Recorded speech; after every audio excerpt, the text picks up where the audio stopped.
जय श्रीमन नारायण। आज हम जानेंगे कि पितृपक्ष या श्राद्ध के पीछे की क्या कहानी है। पुराणों के अनुसार जोगे तथा भोगे दो भाई थे। जोगे धनी था और भोगे निर्धन। दोनों में अत्यंत प्रेम था। जोगे की पत्नी को धन का घमंड था, लेकिन भोगे की पत्नी सरल हृदय वाली थी। पितृपक्ष आने पर जोगे की पत्नी ने उससे पितरों का श्राद्ध करने के लिए कहा, तो जोगे इसे बेकार का काम समझकर टालने लगा। लेकिन उसकी पत्नी जानती थी कि यदि ऐसा नहीं किया तो लोग बातें बनाएंगे। साथ ही उसे अपने मायके वालों को दावत पर बुलाने और अपनी अमीरी दिखाने का यह सही अवसर लगा। अंत में वो बोली, आप मेरी परेशानी की वजह से ऐसा कह रहे हैं ना, तो मैं सहायता के लिए भोगे की पत्नी को बुला लेती हूँ। दोनों मिलकर सारा काम कर लेंगे। फिर उसने जोगे को अपने मायके न्योता देने के लिए भेजा। दूसरे दिन उसके बुलावे पर सुबह सवेरे ही भोगे की पत्नी आकर काम में लग गई। उसने भोजन तैयार किया, अनेक तरह के पकवान बनाए, फिर सभी काम खत्म कर अपने घर आ गई। उसे भी अपने घर पर पितरों का श्राद्ध तथा तर्पण करना था। इस मौके पर जोगे की पत्नी ने उसे नहीं रोका और ना ही वह रुकी। दोपहर के समय पितर भूमि पर उतरे। जोगे भोगे के पितर पहले जोगे के यहाँ गए तो उन्होंने देखा कि उसके ससुराल वाले पहले ही भोजन पर जुटे हुए हैं। आखिरी में वो भोगे के घर गए, जहाँ पितरों के नाम पर अगियारी दे दी गई थी। पितरों ने अगियारी की राख चाटी और भूखे ही नदी के तट पर पहुंच गए। थोड़ी देर में सभी पितर एकत्र हुए और अपने अपने यहाँ श्राद्धों की तारीफ करने लगे। जोगे भोगे के पितरों ने अपनी आपबीती कही। फिर वो सोचने लगे, यदि भोगे समर्थ होता तो उन्हें भूखा नहीं रहना पड़ता, लेकिन भोगे के घर में तो 2 वक्त की रोटी भी खाने को नहीं थी।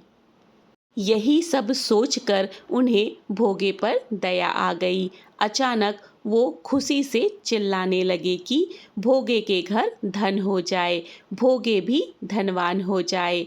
शाम हो गई थी और भोगे के बच्चे भी भूखे थे।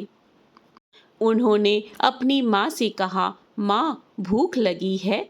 तब उन्हें टालने के लिए भोगे की पत्नी ने कहा, जाओ, आंगन में होदी औंधी रखी है, जाओ उसे खोल लो और जो भी मिले बांट कर खा लेना।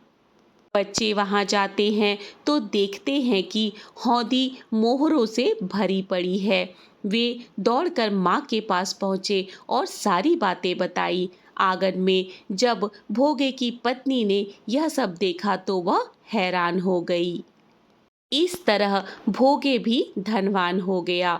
धन पाकर वह कभी घमंडी नहीं हुआ।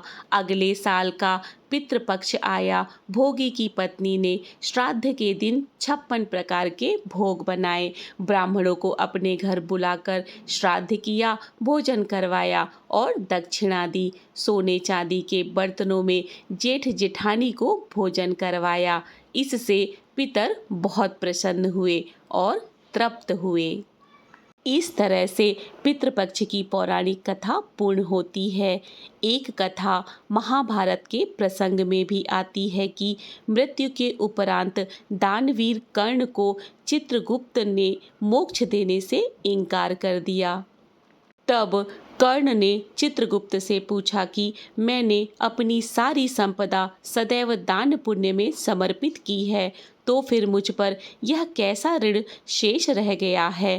तब चित्रगुप्त ने बताया, राजन, आपने देव ऋण और ऋषि ऋण तो चुकता कर दिया, परंतु आप पर पितृ ऋण शेष है। आपने अपने काल में संपदा एवं सोने का दान किया है, अन्न का दान नहीं किया। जब तक आप यह ऋण नहीं उतारते, आपको मोक्ष मिलना संभव नहीं। इसके उपरांत धर्मराज ने दानवीर कर्ण को व्यवस्था दी कि आप 16 दिन के लिए पृथ्वी पर जाकर अपने ज्ञात एवं अज्ञात पितरों को प्रसन्न करने के लिए विधिवत श्राद्ध, तर्पण तथा पिंड दान करके आइए, तभी आपको मोक्ष की प्राप्ति होगी। दानवीर कर्ण ने वैसा ही किया, तभी उन्हें मोक्ष मिला। किंवदंती है कि तभी से श्राद्ध की प्रथा आरंभ हुई। जन्म लेने के उपरांत प्राणी पर 3 प्रकार के ऋण होते हैं। पहला देव ऋण, दूसरा ऋषि ऋण और तीसरा पितृ ऋण।